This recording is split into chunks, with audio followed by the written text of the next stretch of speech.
I see like some new sellers with their budget scattered across, DSPs, so video ads, SSPs, things like that. Their results are all over the map. So how should sellers actually split their ad budget? So a lot of PPC questions start with, well, it depends. This is one of those it depends, because some brand owners at $1 million in sales a year should probably be with a budget of 80% of ad spend in sponsored products. If you're a $10 million brand, it should be closer to 50% or 40%, and a high budget 20% or more in DSP, sponsored brands, display, and other makeup of that budget.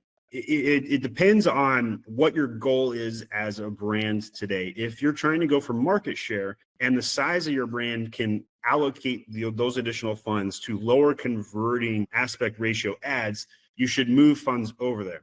Because if you're trying to gain market share, you're willing to create awareness for a long-term play. If you're trying to create somebody as a customer today, though, sponsored products is the best and only way to do that. If you're trying to create a brand that sells products to somebody next year or the following year, sponsored brands, sponsored display, and DSP and many other platform types come into play. And to tie in our customer avatar into the ad conversation, certain customers shop at certain times. So you may also want to check out this thing called Dayparting, right? If you know that the number one time that somebody's going to buy your product is Monday at 8 a.m., you need to spend more of your advertising dollars at Monday at 8 a.m. And it sounds obvious, but a lot of times I find that sellers get lazy and they just set up one ad and they leave it alone. They don't optimize it, and they set it and forget it. And they don't adjust the bids. They don't adjust any of the additional things that are required to understand how to reach consumers. And so these are the things that I generally look at. I also think that I'll tell you one ad type that I think is super underrated, and that is broad match. And a lot of times you see a lot of Amazon gurus say, hey, just start out with auto and broad match, and then you have these negations and then promote them over to exact match campaigns. That strategy was very good in the year 2020. It's 2025. If you have an ad that performs today, leave it alone. Do not adjust it. Let it keep performing. Duplicate that keyword into an additional match type. Duplicate that over to phrase. Duplicate that over to exact match.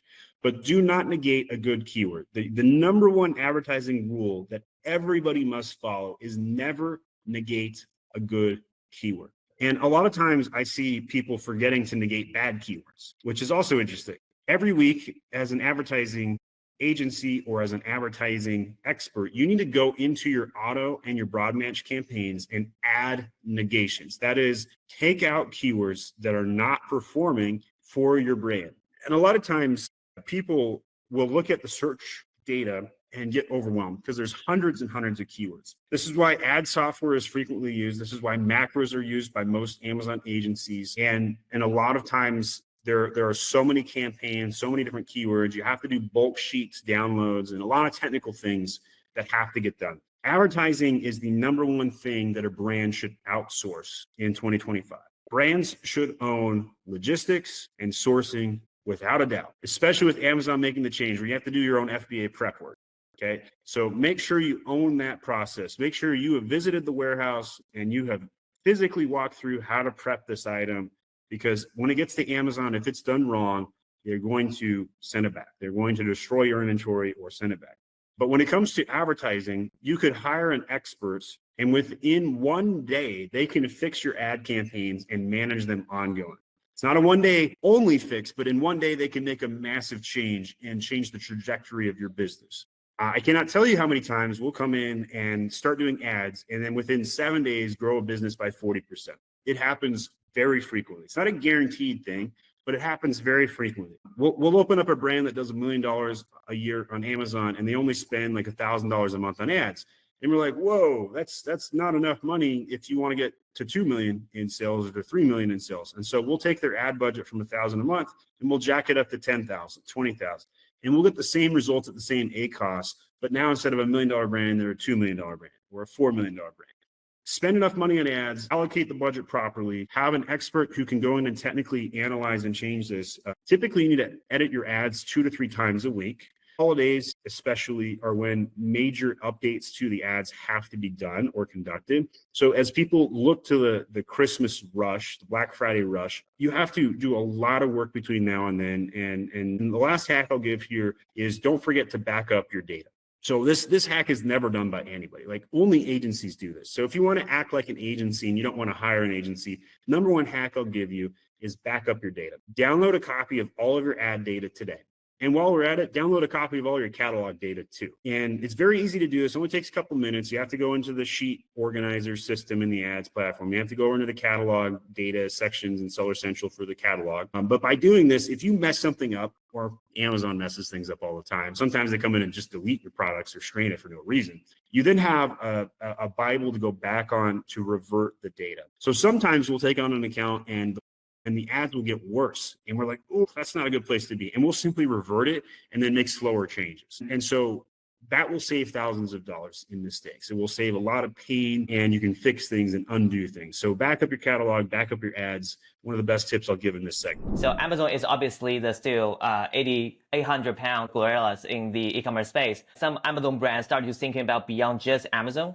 Like, as someone, you build expertise specifically in the Amazon ecosystem. I'm curious about your perspective and when and how brands should start expanding to other channels. And I'm also wondering, like, are you helping your clients beyond Amazon as well? Yeah, so DTC, direct to consumer, is the fastest growing segment for my agency. We are expanding, and we've offered these services for many years. The demand was just low previously, but now with FBA fees going up, now with demand kind of stagnant in terms of Amazon growth, for some brands that have been around for a while, it behooves them to take the jump to non-Amazon platforms, websites, et cetera, Walmart, other platforms. And so we're seeing a huge growth for that. We're seeing major growth from running Google and Facebook ads. We're seeing major growth from redesigning websites and positioning e-commerce products and going direct to the consumer. Some of the things that people criticize about Amazon is you can't own the customer. Well, direct to consumer, you can. Now, there are platforms like Apple making it very hard to track people and other privacy concerns. And we could talk about that, but it won't do us any good. But at the end of the day, it's easier to control the consumer experience as well as obtain their email address when you sell D2C. So a lot of brands are investing in D2C right now more than they are investing in Amazon in many ways. And you're going to see dividends pay out from that. And so we're seeing a lot of growth, seeing a lot of demand in those sectors. What's interesting, though, is that AI is going to change where those dollars get spent probably by end of year. We are going to see AI ads very quickly. So my recommendation is the moment those become available, spend as much as you can in that sector, because it is going to pay out very, very quickly. And the rates are going to go up very, very fast as people adopt advertising on those platforms. If you can get into the beta program, advertising on ChatGPT, you are going to make millions of dollars. So jump on that stuff very, very quickly. And if you have a website where you can send that traffic, all the better.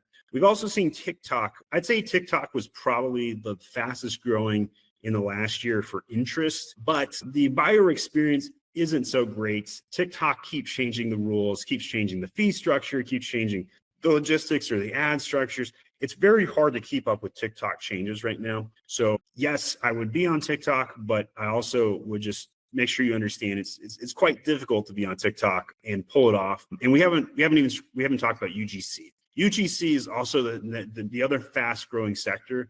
If you don't have video content for your brand right now, you're crazy. And if you haven't hired an influencer at this stage, you're missing out. Like, influencer advertising is insane. There is a lot to be done there. The consumer, it's just cheap. Think about this. It's like 10 times cheaper to advertise on TikTok than it is on Amazon. Even if the conversion rate was 50% less, and it's way less than that, but let's say it was 50%, it's still 3 times cheaper to advertise on TikTok when you consider that. So I think there are many opportunities. The problem is the expertise required to navigate new waters is immense. It's overwhelming. And a lot of these brands are scrappy. They're operating on 15% margins at best, and they have small teams. So for them to go in and learn TikTok, for them to go in and learn Google Ads or how to design a website, it's not possible. So that's why Our services are in demand because we're able to navigate that. I'm my Shopify guy. I'm my TikTok guy. I'm not just my Amazon guy. We have those services. They are available and they're in higher demand than they ever have been because the sellers are trying to diversify, not just being on Amazon. If we were having this conversation a year ago, instead of saying off Amazon, we would have been saying launch in Europe. I would not say that in 2025, that there is interest in launching in Europe.